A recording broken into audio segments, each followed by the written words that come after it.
Ano kaya ang magiging chance ni Kirk Bondad from the Philippines for Mr. World 2025? May chance ba siyang makuha yung corona for Mr. World o kaya baka runner-up or baka semifinals ang aabutin niya? Bilang isang taga-subaybay sa mga pageants, natuwa ako kasi nakuha si Kirk Bondad bilang one of the top 12 finalists sa top model search ng Mr. World. Pero mas natuwa na naman ako kasi from top 12, naging top 5 si Kirk Bondad sa top model. And isa ito sa mga pinaka-importanting fast track sa Mr. World. So, ito yung isa sa mga opportunity para pwede siyang makapasok sa semifinals o kaya even sa finals round ng Mr. World. Maliban sa Top World, rank 2 din sa Sports Challenge si Kirk Bondad. And ang nakakatuwa din dito is pati yung talent competition, isa siya sa mga napiling top 32 kung hindi ako nagkakamali. Pero ang pinaka natuwa ako is napili or isa sa napili si Kirk Bondad bilang top 20 sa national costume sa Mr. World.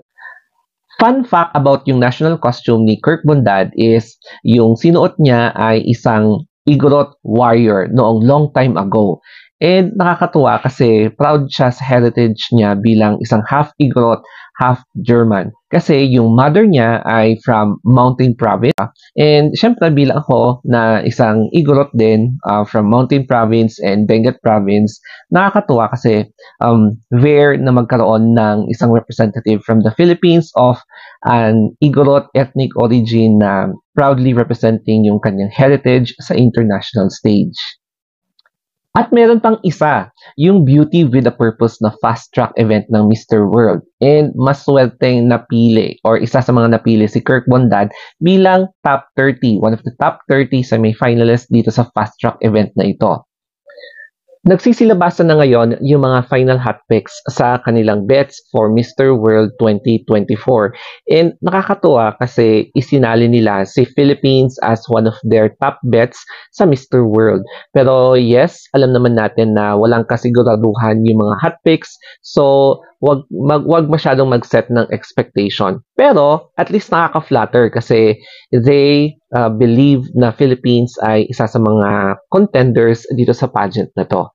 Balikan naman natin yung mother ni Kirk Bondad, pati na rin si Clint Bondad na all the way from here pumunta sa Vietnam para panoorin ang kanilang anak representing the Philippines for Mr. World. So yung mother niya kasi is a black belter, no, especially nung younger days niya, and na-meet niya ata yung father nila dun sa Germany. I'm not sure kung because of yung competition, mga ganyan-ganyan. And then, since tagasabangan siya, meron silang salita ng kankanai na medyo malalim na nag-H sila. So, correct me if I'm wrong.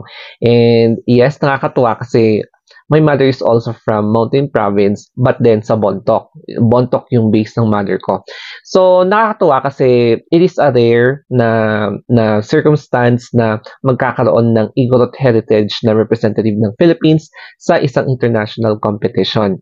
So, I think hindi lang ata yung mother niya ang pumunta sa Vietnam, kundi some of Kirk Bondad's relative na pumunta doon at nag-cheer para sa kanya.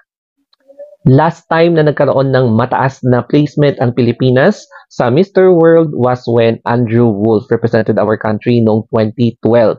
So, hinirang siya as first runner-up while Colombia won that time as Mr. World noong 2012. Ayan, 2012. Hoping for the best for Kirk Bondad representing the Philippines para sa Mr. World 2024. And the final conclusion of the pageant will be today, November 23, 2024 sa Vietnam. Kaya, hoping for the best sa kanya.